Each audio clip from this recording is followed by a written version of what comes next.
Nous restons toujours avec la constitution de Dieu pour les présidentiables. Nous sommes dans Deutéronome 17, le 14e au 19e verset, où Moïse donne un code électoral, que si nous voulons un bon pays, la paix, pré, pendant et post-électoral, il faut des dispositions générales, dont la reconnaissance que l'État vient de Dieu, mais il faut aussi posséder le pays. Sécurité, intégrité, souveraineté. Il faut y mettre votre demeure. Il faut développer le pays. Il faut maximiser le potentiel national. Et lorsqu'il y a problème d'élection, l'armée a un rôle spécifique. Dénouer l'imbroglio politique.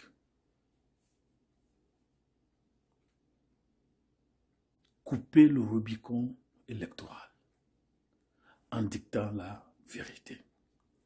Et nous voyons ici que entre Saül et David, l'armée s'est déplacée, arrivée à Hébron. Ils ont fait de David le roi.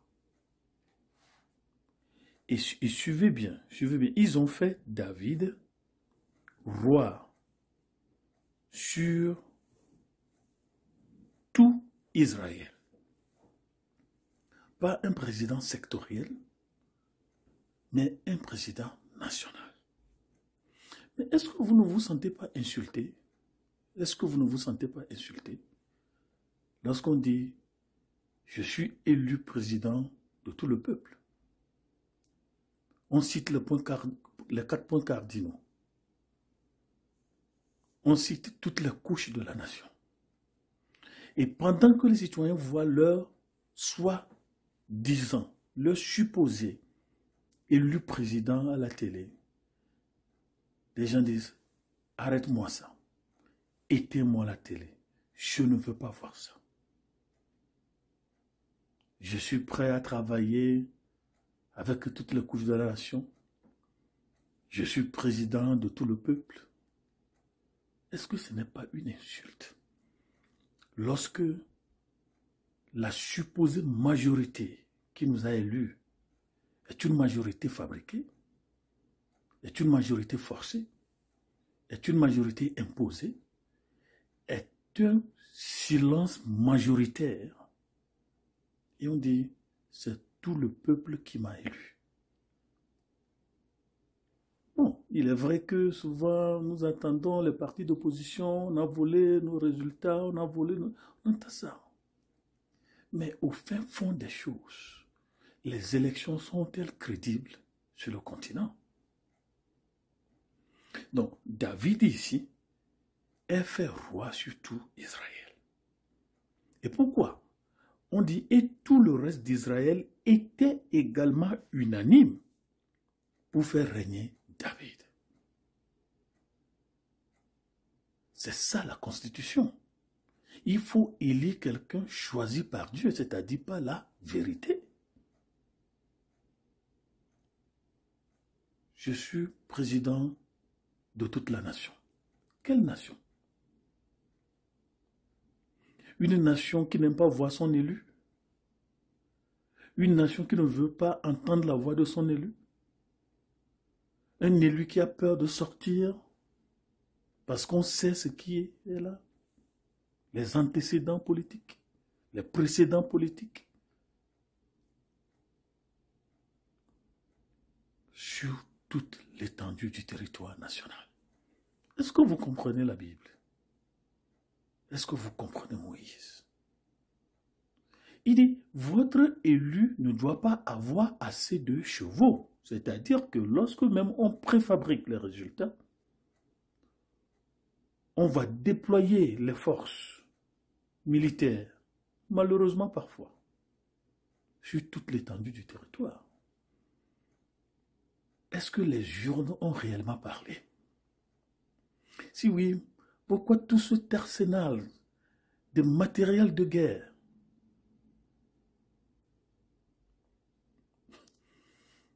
J'étais à la conférence des Nations Unies en Sierra Leone, la DDR, démobilisation, désarmement et réintégration. Et je m'étais approché d'un pays européen. Et j'ai dit à leurs représentants, nous vous aimons bien. Ils me regardent, vous nous aimez, vous nous aimez. Et pourquoi vous avez brûlé notre ambassade? Si les choses étaient crédibles, si le peuple a réellement élu, pourquoi déploie-t-on des arsenaux sophistiqués de guerre, des chars d'assaut, des armes de combat sur des populations qui n'ont même pas de couteau? Donc, lorsque le chef de l'État dit « je suis le chef de l'État », que lui dit sa conscience? C'est ce qui fait que la politique africaine n'est pas encore passée par la cour de sa conscience. Ou bien on étouffe cette conscience. Cette conscience est cautérisée par le soutien militaire. C'est ce que Moïse dit.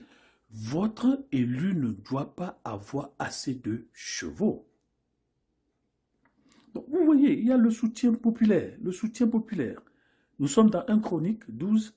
Vous allez voir les fils de Juda, les fils de Siméon, les fils de Lévi, et Jéhoada, Tchadok, fils de Benjamin. Et c'est ce qui est intéressant ici. David est Bethléemite et Saül est Éphraïmite. Vous allez voir la carte géographique de l'Israël, il y a Éphraïm qui est au nord et Bethléem est au sud. En fait, c'est une crise politique, ethnique, géographique ici.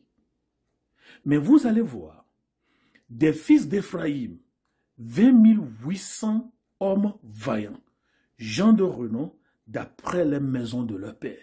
Même l'ethnie d'origine de Saül reconnaît l'opposant comme gagnant des élections.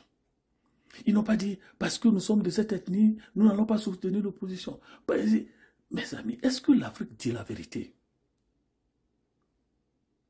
Est-ce que l'Afrique dit la vérité? D'ailleurs, les Éphraïmites sont des arrière-neveux de l'Afrique. Éphraïm est le premier garçon de Joseph que la fille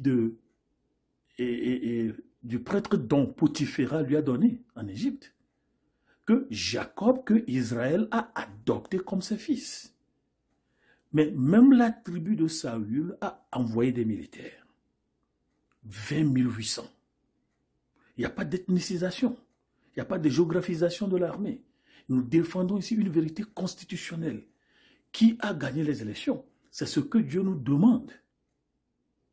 Quelqu'un que j'ai choisi, moi-même. Et on reconnaît ça aujourd'hui par la vérité. Et après, Éphraïm, vous allez voir, de la demi-tribu de Manassé. Manassé est le frère de Éphraïm. Ce sont des descendants africains, 50% africains, 50% israélites. Qu'est-ce que nous disons? Quand je viens devant la nation, on prête serment. Et malheureusement, on tient la Bible. Ça, c'est la malédiction politique. Quand on prend la Bible pour jurer sur le mensonge.